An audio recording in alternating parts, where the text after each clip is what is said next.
Pull out your hose and grab your can. We're about to integrate another Pest Geek podcast. Hi, everybody. Frank Hernandez here, and welcome to the Pest Geek podcast, bringing you the latest information on pests, products, and politics from today's leading industry sources to help you start, manage, and grow your pest control business. Hey, welcome back. Welcome back to this edition of the Pest Geek podcast. I am Frank Hernandez, your Pest Geek. I wanted to cover a couple of things with you guys and bring you up to date. The Pest Geek Academy is coming along. However, it is taking a lot longer than we thought. We're still recording classes. We're still dealing with quizzes and setting up that infrastructure. So bigger undertaking than I thought, but that is coming. So stay tuned to that. You can always find out what is happening with that class or the lessons that we're putting up at the Academy by going to pestgeekpodcast.com and going to training. There you will find the Academy that is being built. And so we're working on that infrastructure, but this is a little bit more than I anticipated originally to get all this done.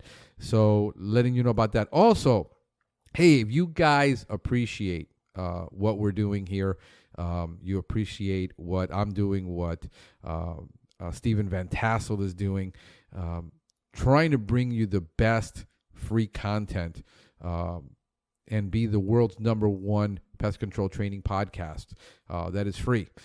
If you enjoy it, hey, would you consider donating, supporting us? It's easy. Just go to pestgeekpodcast.com, hit the donate button, and whatever you feel that this podcast is worth to you, go ahead and support us. We would greatly, greatly appreciate it. Guys, if your phone is not ringing, if you've been on the fence about getting maybe an 800 toll-free number, or maybe getting a vanity number, you're like 1-888 got bugs, or an easy to remember number like 1-800-600-500 to increase the ease of your customers getting a hold of you, contacting you. This is the time you might want to do this. Now, Ring Boost, which is one of the nation's largest provider of these services, came to us and said, hey, would you be interested in promoting this on your podcast? And of course I said yes. What he said is, hey, look, we're going to do a 15%. And if we're going to give you a custom page. So we've got our own page, which is, I'll tell you right now, ringboost.com/pest. If you put in pest 15 at checkout, you look for your number, get the number because you can do this right on their website. If you use our link and the promo code, which is pest 15, hey guys, you get 15% off. You can do the search right there, buy it right there online. And without further ado, here is Steven Van Tassel with today's topic. Thanks, Frank. Steven Van Tassel here, bringing you another episode of Living the Wildlife.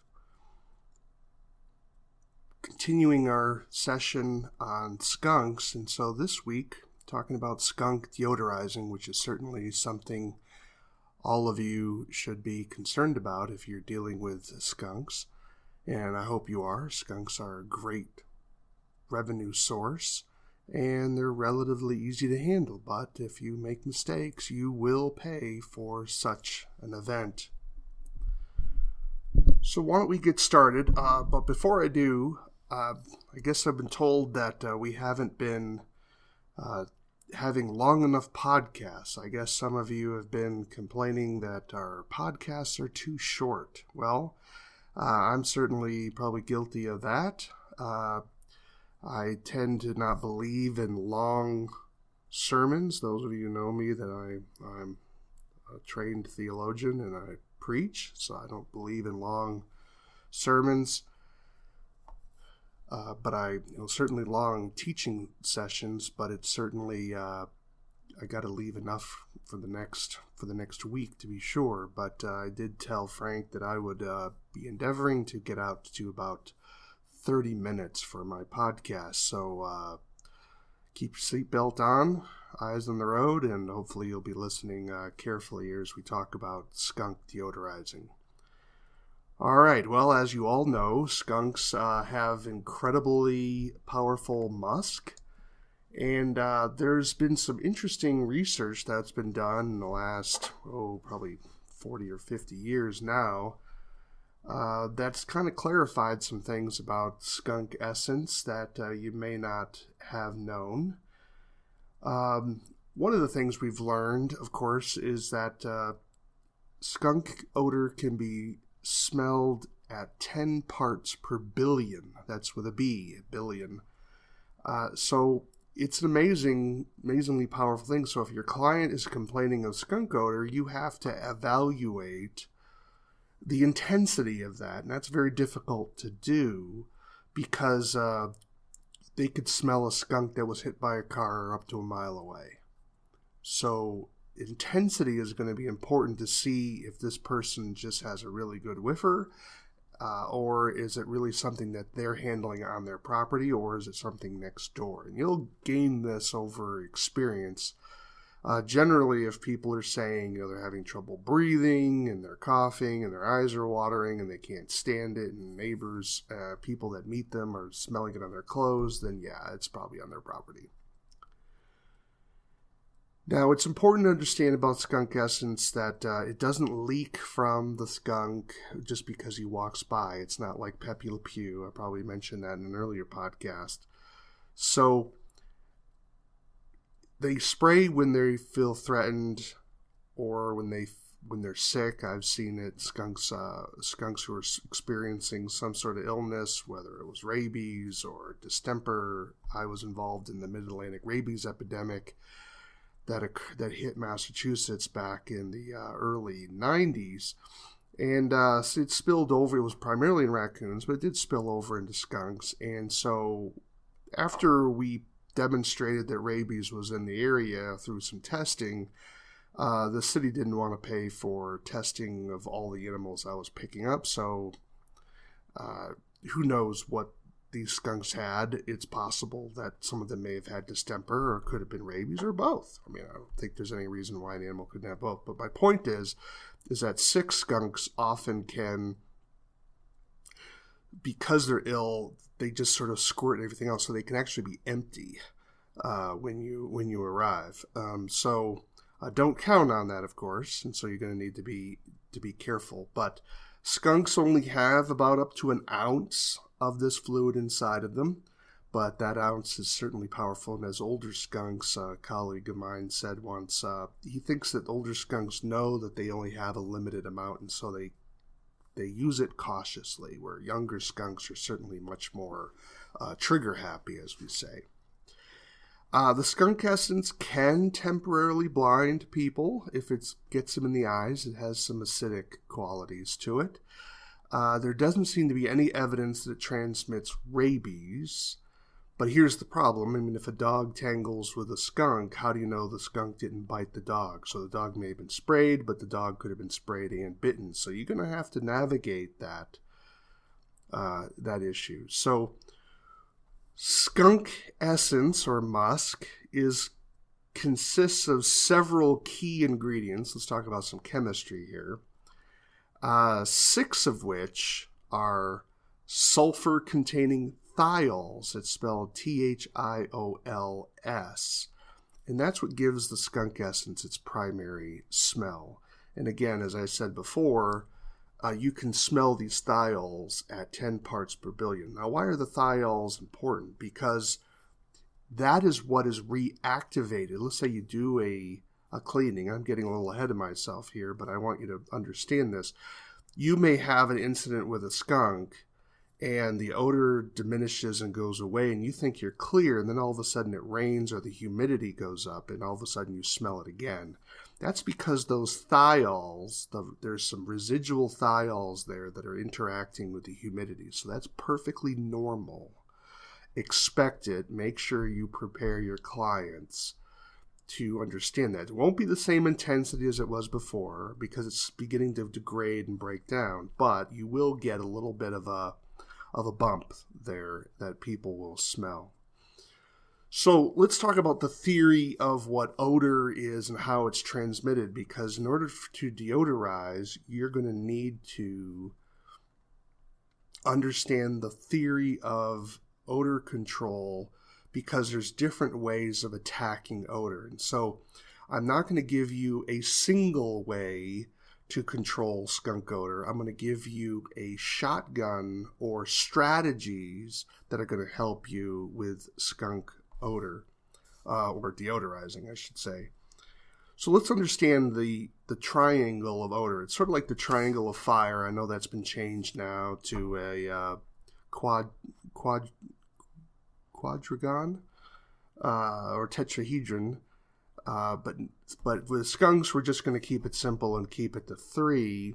And so you basically have, like, think of it like a triangle. So you have the source of an odor. Then you have the transmission of the odor, because when you smell something, you are actually smelling particles from that odorous source that are being transmitted through the air on, it could be on dust, various molecules, and so those odorous particles are being transmitted to your nasal passages, which then smells the presence of that odor. And then, of course, you have to have a receptacle, which would be your nose, a reception. So you have to have a source of an odor. It has to be transmitted through the air, on particles, and then ultimately someone has to be there. So the old question, if a tree falls in the woods and no one's there to hear it, doesn't make a sound. Well, the same way with an odor, if no one is there to smell it, who cares? So we're not trying to answer the philosophical question here. We're just saying, look, as a business owner, if a skunk dies in the woods and its bag breaks and no one's there to smell it, no one cares, right? So the point is that if you can remove any one or two of those portions of the triangle, the odor is no longer being perceived.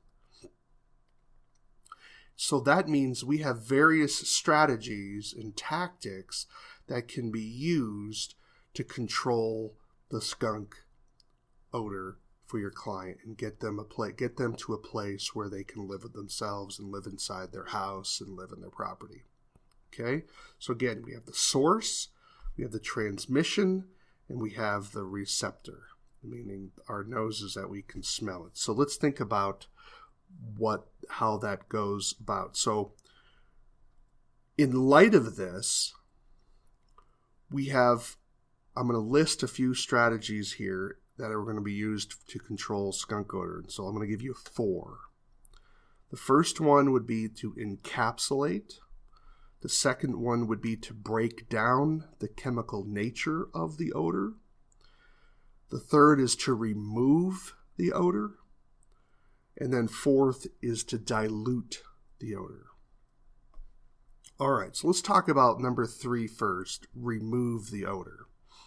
So again, we talked about how there's a source of an odor. So if you have a skunk that's died underneath a deck, well, if you can get underneath that deck and remove the carcass and the contaminated soil around that carcass, you are attacking the odor at the source. So if the source is gone, then the clients are going to experience a dramatic drop in the odor problem. Now, there's going to be some residual because, again, that skunk's been there for a while. But it's going to be like, it's like you put a fire out, the ashes may still be warm, but it's going to get colder and colder over time. That's how we can remove the source. Now, this is important, and you always want to try to do that whenever possible. If you can remove the source, so if someone's clothing has been sprayed or someone's dog has been sprayed, the last thing you want to do is to have that source contaminate new areas of the property or the house. But what happens is clients get stressed. Their dog has had an encounter with a skunk. They're frantic because, as we all know, dogs are the new furry children now. We love our dogs more than we love our kids.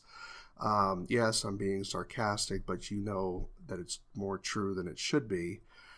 And so that they're bringing these dogs into the house, and now we have two sources. We've had the original source where the dog was contaminated, and now we've moved that dog into the house, spreading that material. Then people are touching the dogs with their bare hands. They may get it on their clothing, and it's being spread all over the place. And so you can see how this can be a major contamination issue. So this is why when people have an encounter with a skunk, the first thing you have to do is do not cross-contaminate. Try to prevent that odor from spreading to new areas.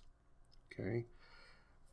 Make sure that happens. So if a client doesn't do that, and of course they're not listening to you because as wildlife control operators and PCOs, you are called after there's a problem. No one calls you to prevent a problem, right? I mean, well, we were always called after the mistake has been made.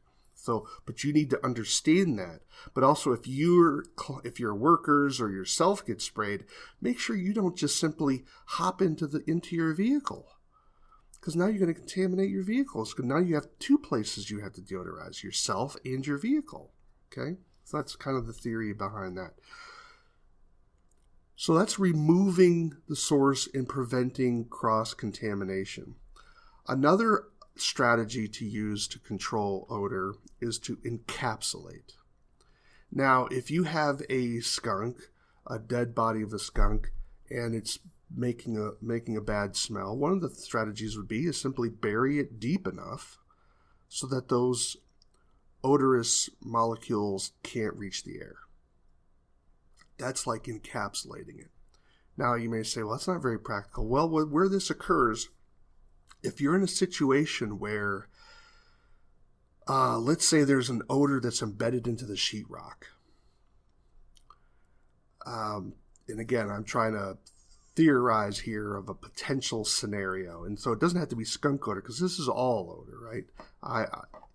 So if there's an odor in the sheetrock, one of the things that you can do is, if you're not able to degrade that odor, is you simply apply a product onto the sheetrock that prevents the odor from leaving the sheetrock. Okay, so if it can't leave the sheetrock and fall into go into the basement or go into the rest of the house, you've encapsulated it. Is the odor source still there? Yes, but you've put a wall preventing that odor from being perceived, because there's no molecules being transmitted to the receptor. Now, very hard to do in many cases, right? But the point is, again, we're looking at strategies that you can use, because we need to have multiple tools in our toolbox, because situations change. Okay, so if you have a situation where maybe there's concrete or something porous and you're not able to tear it out of the wall, because that would be removal, right? I mean, if you have a contaminated wall or contaminated sheetrock, one option is simply break it out and throw it away. All right, that's removal. But let's say things are too expensive to do that. Well, another option would be, can you encapsulate the odor?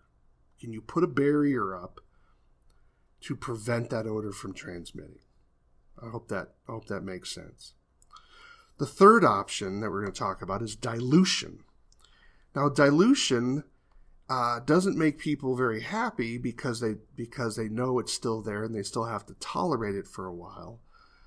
But sometimes it's the best thing you can do. And so when you're dealing with someone's house, when you have skunks that have been living under a deck per se, and they've been there for a little while, maybe there's juveniles and they're squirting up the storm. I've had jobs where you could smell the skunk from the street, because the skunks were underneath the front porch, and when people walked out, the juveniles would start squirting up a storm, and it permeated this house. I could smell it from the street. You walk into the house, people could smell it on the third floor. I mean, it was amazing. One of the options, and you certainly want to do this, and that is part of the solution to pollution, is dilution. That if you can get those odorous molecules down below 10 parts per billion, remember that's with a B, 10 parts per billion, billion, Lion, parts per billion, then they can't smell it anymore. You've diluted it to a place where we can't perceive it. It's still there. It's going to degrade over time, but if the person can't perceive it, does it exist? No. I mean, it's for all practical purposes, because your job is not to verify that there's no more thiols in the air. You're not a chemist. Your job is to help your client get to a place where they can't smell the skunk odor anymore. And dilution is something you need to have in your toolbox. Now, how would you dilute? Well, people opening windows, airing things out, washing laundry, clothing. Make sure that they change their air filter in their furnace and air conditioner, because sometimes that's contaminated and people still think the odor's around when in fact that's what's spreading that odor throughout the house. So you keep diluting it out, air things out. That's dilution. Another aspect of dilution, and I'm going to actually make it a fifth option for you, and that is masking. So you can mask the odor by simply having them burn, scented candles, use air fresheners to try to mask the odor. Now, masking, it has to be something that they like to smell, and they have to understand that it's not, all you're doing is you're overlaying one odor with another. That's kind of how tomato juice works. And by the way, tomato juice doesn't work. Tomato juice, people think it works because when you're smelling skunk odor, your nasal passages are so overwhelmed with the odor, they're desperate for something new. So when you open up tomato juice, the nose smells the tomato juice and gives up the odor of the skunk, even though the skunk odor is still there. So if you have a new person walk into the room, they're going to smell the skunk because their nose hasn't been overwhelmed yet.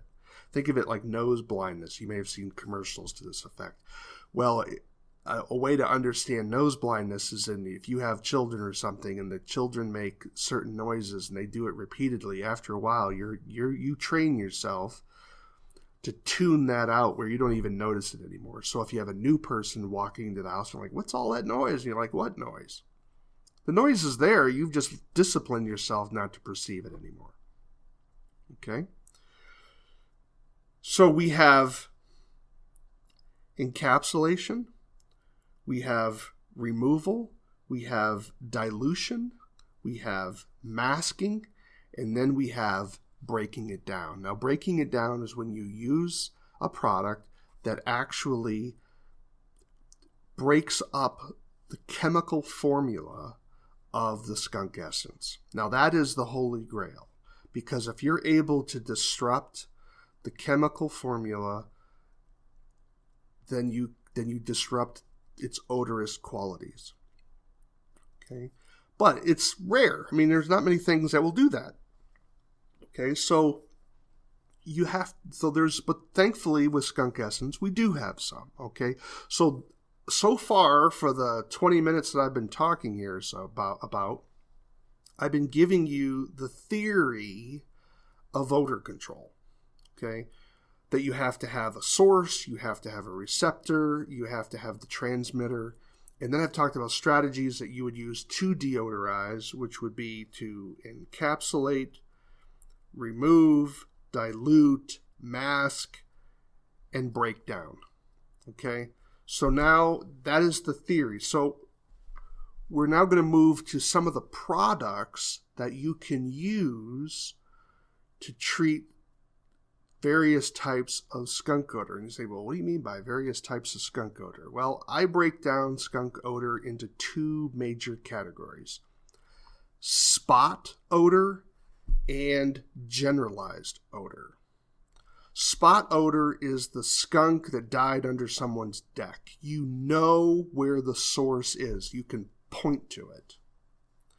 But when you're walking into someone's house and the odor is permeating the house, that is not it. You can't point to it because it's everywhere. So let's deal with the first spot one first. So if a dog has been sprayed, or you know the exact location of where the skunk sprayed or the skunk has died, here is a product that you would want to consider. And that is, this one actually breaks down the skunk essence at its source. You may have heard this formula. It works. It was discovered by, I think, Dr. Kraybaum, who was a chemist, and he was looking for a way to deodorize and wanted to market it. Unfortunately, all these products are over the counter, and so he couldn't do it. But anyways, here it is. Here's the formula. 1 quart of 3% hydrogen peroxide. That's the stuff you just go to your local drugstore or grocery store and pick up. A 1/4 cup of baking soda, like the Arm & Hammer is a brand of baking soda, right? Sodium bicarbonate is also what it's called. And then 1 to 2 teaspoons, or perhaps you just use a tablespoon, of liquid dish soap. Now, the liquid, does it matter which liquid dish soap do you use? Not really, but there has been some who say that Dawn works better because of its superb grease cutting capabilities. Because you see, skunk essence has an oily structure to it. So you need something to help break that oil down to allow the hydrogen peroxide and baking soda to do its thing. These, when you mix it together, you're going to mix it in the bucket fresh. Don't seal it and store it. So what some people do is they have little Ziploc bags that will have the hydrogen peroxide inside of it. They'll keep it in the container because that brown container is there for a reason, so the sun doesn't get at it, right? And then they have a little box of baking soda, and then they have some liquid dish soap, and they have it in a little bucket, and that way they can always have it as a kit ready to make fresh. You would apply this at the source of where you found the odor. If you have a dog, you can apply it to the dog. Just keep it away from the dog's eyes and mouth. If you have it on yourself, you can use it on yourself. Understand that the hydrogen peroxide can bleach some of the clothing. So if you're going to use it on a carpet or something, try it in a small area. You can also dilute it with some extra water. That may help reduce that likelihood. But you can have some bleaching qualities with it if you're using it on fabrics. It works great. If you need to apply it again, you apply it again. Sometimes you may have a heavy dose and you need to do it again. Can you use it on clothing in the laundry? Yes, you can. It's recommended that you allow the washing machine to fill. That way, when you're putting the product in, the mixed product in, you're able to dilute it a little bit more. But again, always consider the possibility there may be some bleaching of your fabric there. But, people may not care, right? Because the alternative may be to just throw it out. So it's a shot, okay? That is your go-to. All of you should probably have this product in your truck as a kit, so in case something bad happens. But there are other options for you, okay? Again, that is for site-based odor, where you know where the location is, okay? Now, there are various professional products available, so let's talk about some of these. Neutrolium alpha, that's Neutroleum, second word alpha, like alpha is the Greek letter, alpha. ALPHA. It's a registered product, and it basically masks skunk odor, but it does a really good job masking that out. It has a minty, fresh smell, so maybe something that you may want to look into. I've talked to people from USDA Wildlife Services, and they like it. But it does mask the odor, but again, that may be something that you need. You can mix it with some warm water, and it will deodorize washable items, so you can look at the label for that. Another product that's available is called Fresh Wave, all one word, Fresh, wave as in the ocean, WAVE, all one word, Fresh Wave. That's the retail version of an industrial deodorant known as EcoSorb, ECOSORB, EcoSorb. And what it does is it actually has compounds that actually encapsulate. Remember, we talked about encapsulation as an odor. So its porous structure allows the odorous molecules to be wrapped in this particular product, so it's no longer can be smelled. It's actually used to deodorize oil tankers. So you can imagine, raw oil is pretty noxious stuff, and it's actually used in the cleaning of those structures so that you don't have this massive oil smell going over the harbor. Okay, so it is available at various locations as well, but you can look that up. There's even I think a candle version of it that can be burned. So if you have an area where you have lingering odors in a room, Fresh Wave is a product that is really suitable for more diffused odor, and I do believe it can be used inside of an atomizer. So you can look into that as well. If you are going to use it on organisms like dogs or things, make sure you keep it away from eyes, because I guess it can burn the eyes. Another product available is called Pullian. It neutralizes skunk essence, and so it can be mixed and reduced, diluted, I should say, at 1 part to 20 parts per water at a 1 to 5 or a 1 to 5 ratio, depending on how bad the odor is. You can use it. There is a version of it that has a stain-free treatment version, and that's going to be capital N, small n, capital Z. That's a Pullian NNZ that you can look into. And again, those are some products. So you want to do your research on this, and I encourage you to look into things before you need them. I know that may be odd, and because as good Americans, we never do anything to prepare. We always wait till there's a crisis, but always do it before you have a problem. And, try it out, because you're going to be having situations where the back of your truck's smelling a little rank, and you may want to just sort of say, well, how does this Pullian product work? And you can just test it in your back of your truck. Always follow the label, of course. Label is the law, label is the law, label is the law. Okay. Another product that's available that has been used in relationship with skunk essence is Nissis's Bacchus.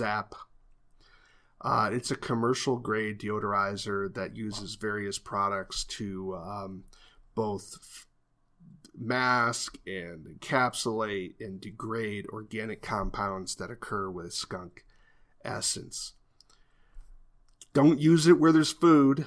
So this is one of the challenges, because if you're dealing with diffuse areas, which is going to be the most complicated part of your work, you want to try to think about how are there going to be issues with the product that I'm using?